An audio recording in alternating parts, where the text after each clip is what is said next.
Inclusion, equal opportunities, and equal representation, these are just but a few phrases used to describe the goal and role of women empowerment. It's the third month of the year, a month very significant for amplifying issues affecting women and celebrating women. So, what's a better time than this to talk about women empowerment? I am Stella Minor, and thank you for tuning in.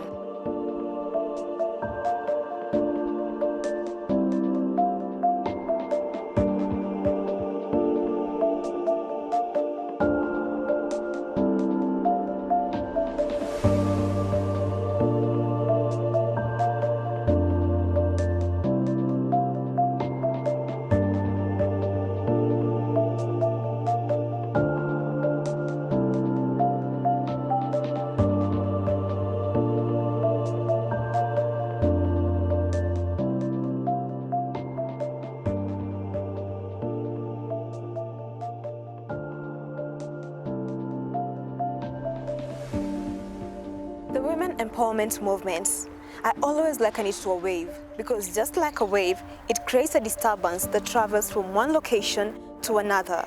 But first, let's talk of the history of women empowerment.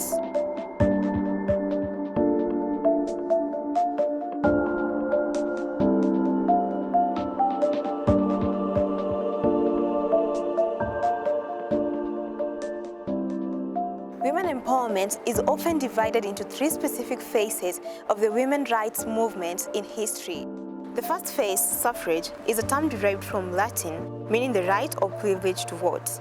The voting rights movement started in the United States in the 1920s, and the other states followed, with most African states allowing women to vote in the 50s and 60s. The sexual revolution was the aim and key success of the second wave, which was in the late 60s. Women began to question traditional sexual roles and also started challenging their exclusion from politics and the workplace. It was argued that the pill was responsible for the sexual revolution, since developing the pill meant women could now separate sex from procreation. Then came the third wave, feminism. Feminism is a belief in social, economic, and political equality of the sexes. Although largely originating in the West, feminism is manifested worldwide and is represented by various institutions committed to activity on behalf of women's rights and interests.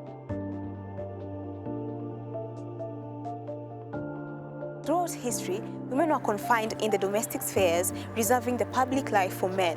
They were denied the right to own property, start businesses, get education, and participate in any kind of public life. Over time, the feminist voices were heard, and with education, women began to demand liberty, equality, and natural rights to be applied to both sexes.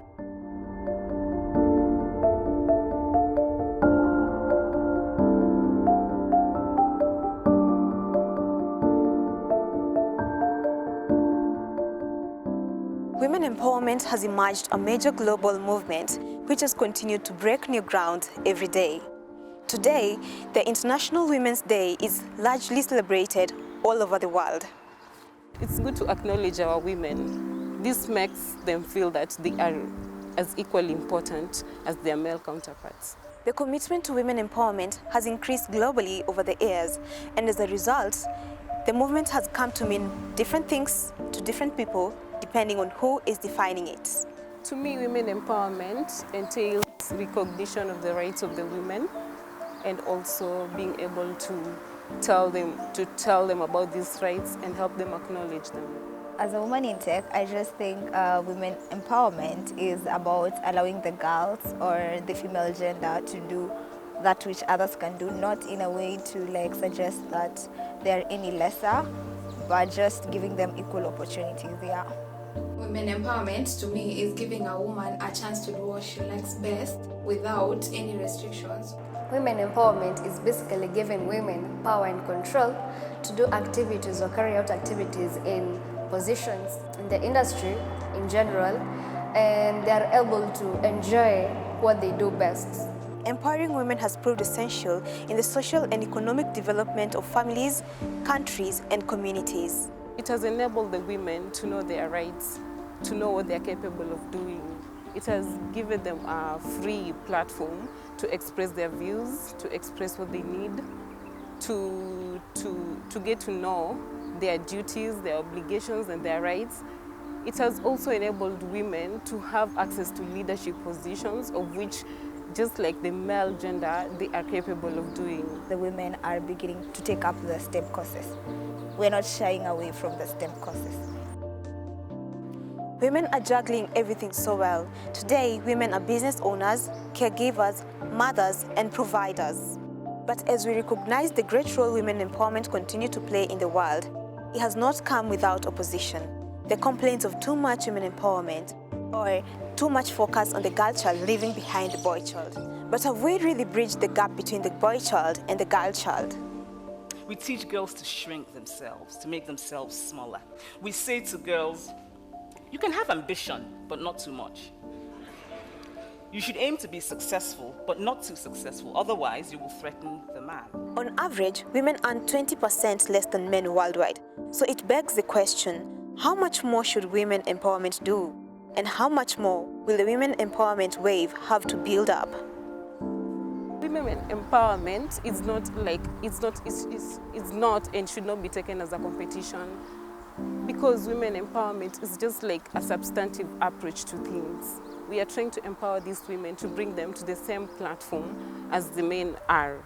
So I feel like in as much as we talk about women empowerment, we need to be doing stuff, because let's say like STEM courses, they need us to be on the job, hands-on. You don't just say, you know, I can do this and that. We need to see like the code running, it producing the output that's needful.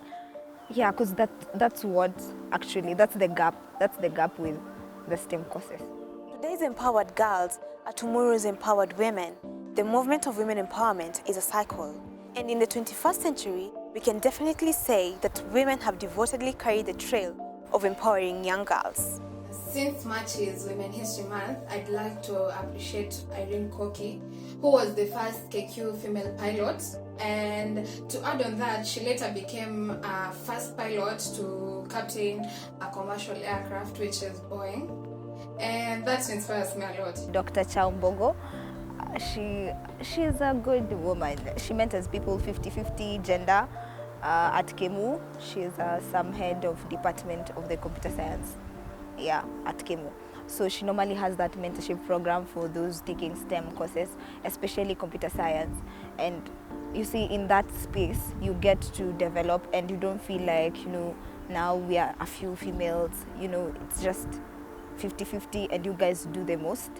And she has done a lot even in innovation. I strive to nurture students, to build their confidence, as well as to make them feel thoroughly empowered. Women have taken positions and spaces that before were predominantly known as men's in the society and the state, each one of them doing it their own way.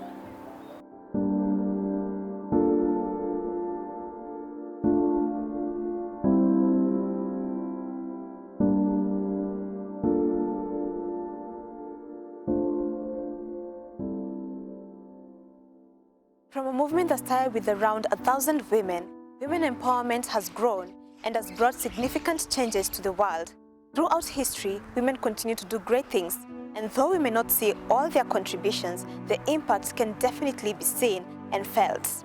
And in the words of the first woman to ever hold a permanent representative position to the UN in the history of Nigeria, Joy Angela Oguo, the progress of women means the progress of the world. I'm stuck in silence, afraid you'll say something wrong.